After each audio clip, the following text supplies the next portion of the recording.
Okay,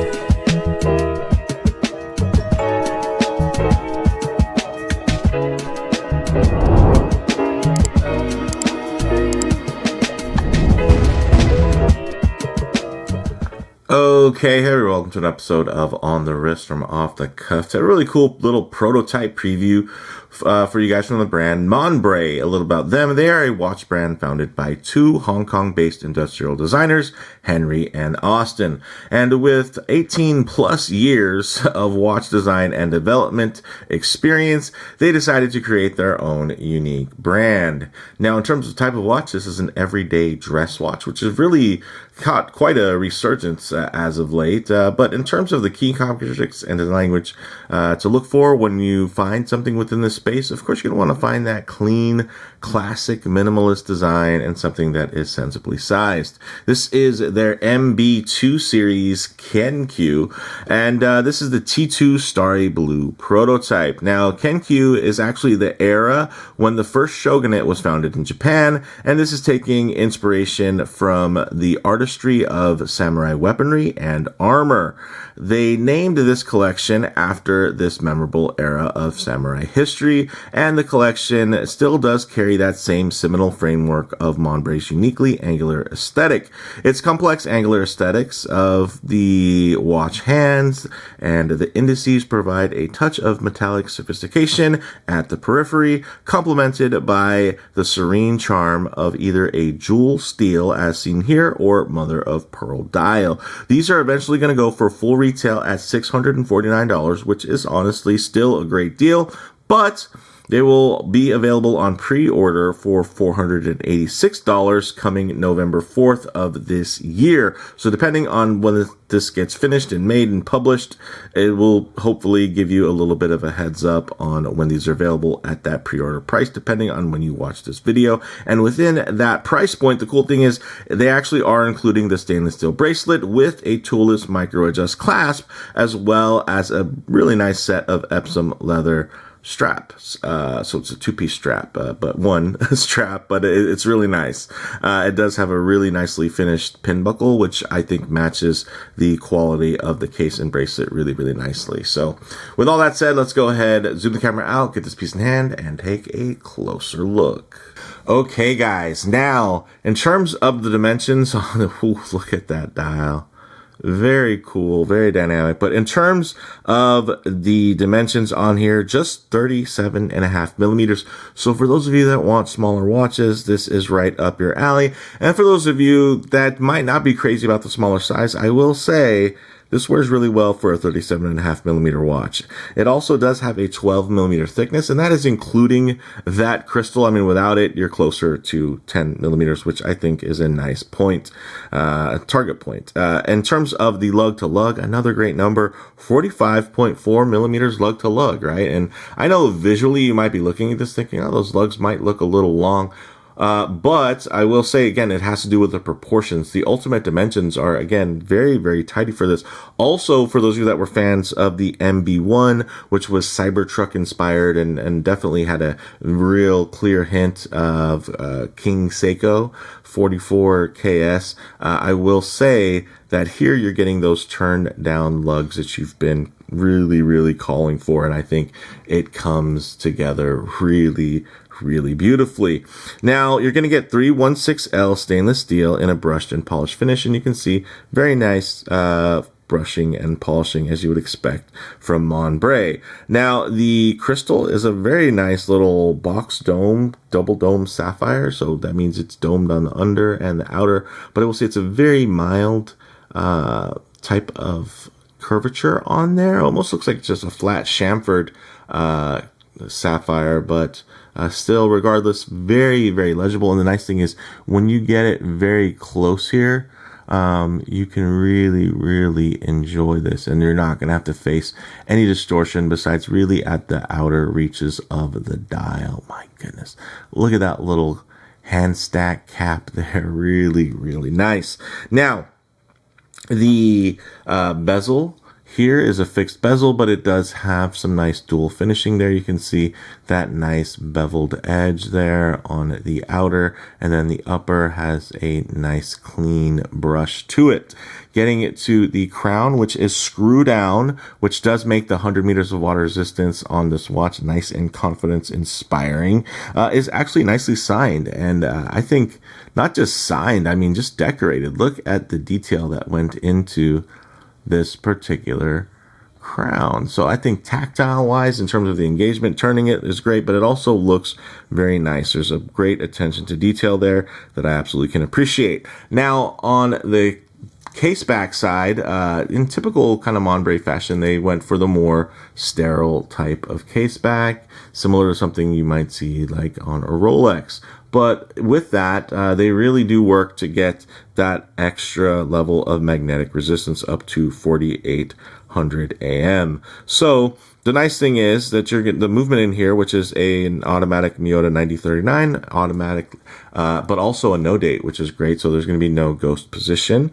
In terms of the crown, you're going to get a 42-hour power reserve with a 4 hertz sweep, so 28,800 vibrations per hour in terms of that beat rate, nice and smooth. And it's actually regulated to plus or minus 8 seconds per day, which is really nice. Again, just like all the features. So getting to the dial here, this is actually I'm going to take it slow here, Tamahagane or jewel steel dial. You're also getting applied indices that are multifaceted and multi-finished, as well as multifaceted and multi-finished hands. So there's a lot of complexity to this, and I know depending on the way that the light's going to hit it, on camera, it might seem a little bit busy, but I will say it still remains quite legible when you're looking at it with a human eye, right, versus a 4K camera and on a screen resolution. It's very fine, the actual finish here, and I'll try to overlay a close-up of the inspirations for this jewel steel, but it is really gorgeous. I love the idea, I love the complexity, just the extra layer of just texturing there. There's a depth to it that I can absolutely appreciate, and I will say from afar it may just appear to be, a coating, right? Or just a finish that has really cool speckles in it or something like that. But the closer you get, the more you kind of see that depth. Let me see if I can get a little extra light on here. So just to kind of give you guys a little bit more. So there's definitely a really, really special finish here that I really like. I think this is, kind of the star of the show, although the case is very good. I mean, look at that. I'm not crazy about these end links. I know that they're still being refined. I kind of prefer the end link style that they did on the MB1, where they didn't have these particular little kind of engravings that for me are a little bit more indicative of, flowing with a 3-link setup versus the H-link setup that they have here. But again, this is a pre-production prototype, so definitely stay tuned to see what types of updates they make as they get down to the production units. And hopefully I will get a production unit eventually for me to showcase as well. Now, it does use Swiss Superluminova BGW9 in grade A, so it's going to have a very nice lume. It has, again, 10 atmospheres or 100 meters of water resistance, which is fantastic. You're going to have a 20 millimeter lug width, and you're going to get this really nice stainless steel H-link bracelet with quick release spring bars. It does have a pin and collar construction, which some of you might not be thrilled about. I'm kind of fine with it at this point. I size all my own bracelets, pin and collars. They can be a little bit tougher to set, but the nice thing is you set it and forget it. You never have to worry about Loctite. You don't have to worry about them backing out on their own or anything like that. So although you might worry about, being a little bit more tedious when sizing initially, once it's sized, it's absolutely good to go. They also do have this very nice clasp, which is nicely signed, fully milled, push buttons there. Even the buttons themselves do have a little bit of bevel work there. And then you're getting, of course, the nice milled folding section. And this right here, which is something that a lot of folks are always asking for, which is going to be that nice toolless micro adjustment. So that's pretty cool, right? It's again, it's kind of checking all the boxes, but in a way that doesn't feel so formulaic, right? This is definitely something very cool and special. Actually, before we get into the on wrist, let me show you guys very quickly the other strap that it comes with, because you guys know, if you've watched the channel, I'm big on Epsom leather right now. Like, this for me is kind of the type of strap you want to look for. I really do like that texturing. It just has a certain level of refinement to it. And look at this buckle, fully milled, beautifully beveled, beautifully finished. Look at the brushing on there. That looks absolutely fantastic. So big fan of what they're doing here. You do have even a little reinforced black stitch there, stitching all around, of course, floating keeper, fixed keeper, quick release spring bar, and not just a simple quick release spring bar.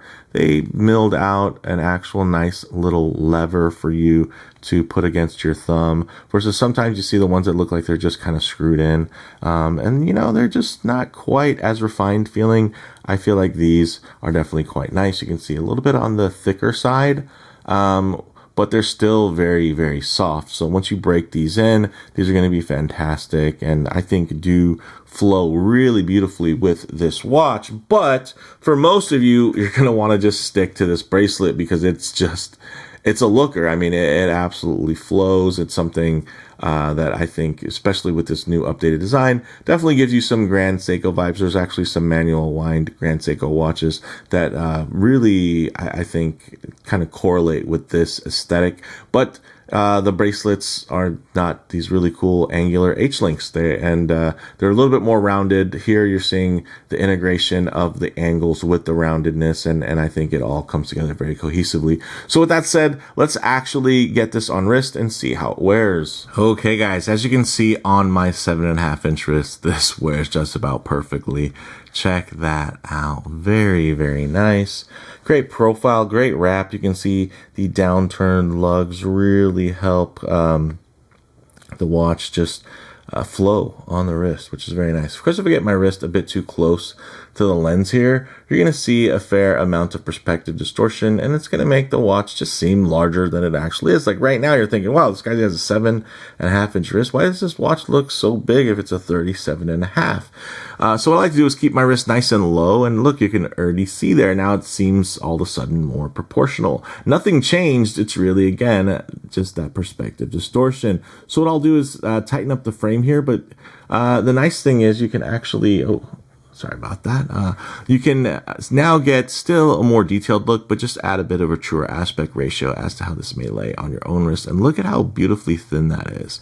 Now, again, some of you might be thinking, oh, 12 millimeters. Again, that's the crystal. So that's not like it's flowing in any way to make the watch seem bigger. If anything, it's focusing your eye on the thinness of that mid case with the beautiful bevels and sharp transitions. Now, not sharp to the touch, but sharp to the eye in terms of just the execution. Very, very nice, guys. Ooh, look at that. Look at the light play on this.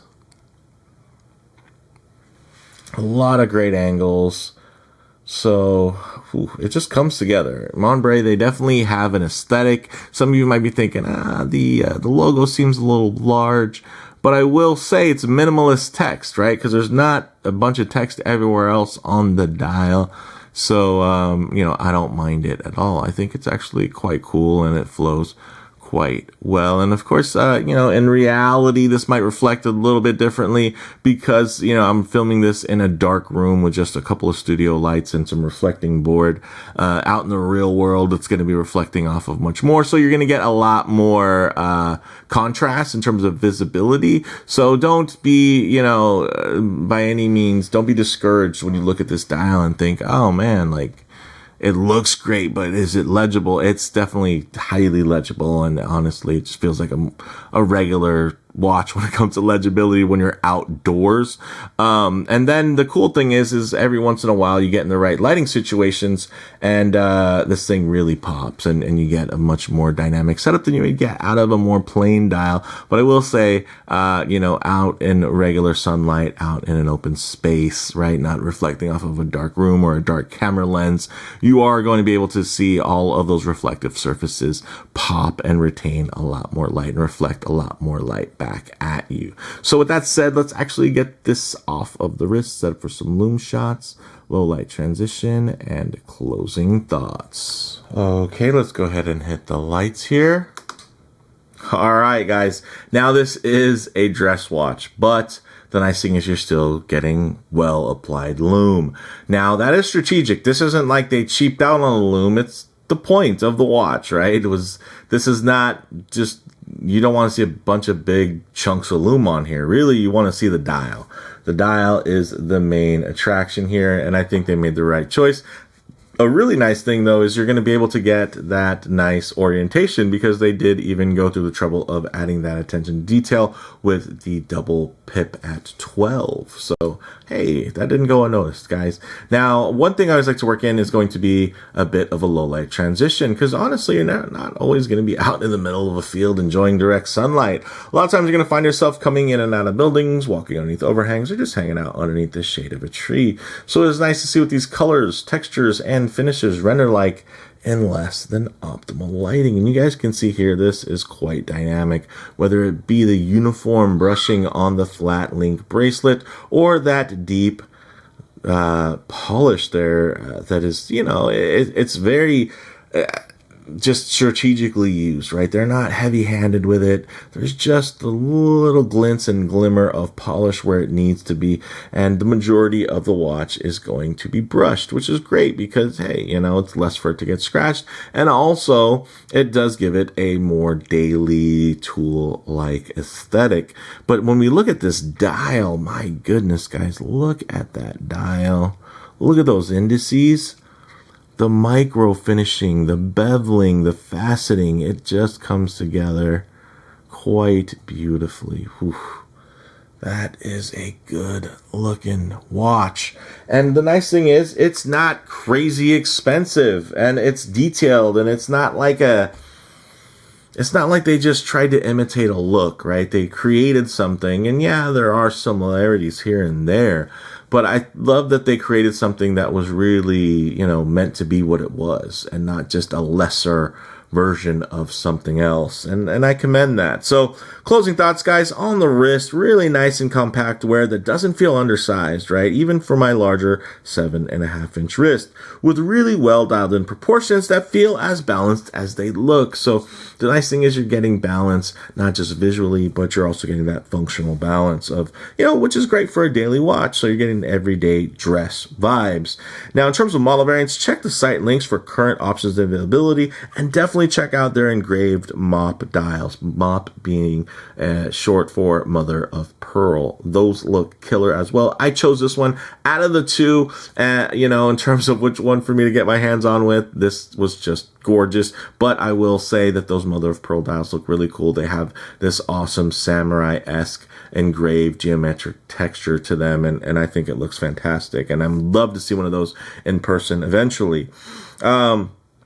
In terms of comparable models, guys, there are definitely clear Grand Seiko vibes, but that makes sense considering how much the Grand Seiko brand have helped create buzz around robust and stylish everyday dress watches. So yeah, again, I feel like that's a natural comparison, and yeah, does this have Grand Seiko vibes? Sure, absolutely. Do I think it's a Grand Seiko homage? I don't think it really meets that criteria personally. I mean, some of you might feel differently, and I mean, to a certain extent, the Oris Aquis is an homage to the Seiko Tuna, depending on how you look at it. So I know those things are going to vary, and there's a lot of subjectivity when it comes to that space or, that designation. But I think this watch does stand on its own, and that's my main point. Is I think this is a quality watch, regardless of its connection to a brand like Grand Seiko. Even without that, even if you're not a even if you're not a watch fan and you don't know anything about Grand Seiko, I think you can still appreciate this watch. So for me, guys, bottom line, another promising prototype that I'm sure will be even further elevated in production form from a brand that have a clear vision and the resources to execute at a very high level. So yeah, I'm digging this one, guys. But let me know what you all think down in the comments below. If you like the video, please do it like. And if you're already, please subscribe for more content just like this. Thanks, guys.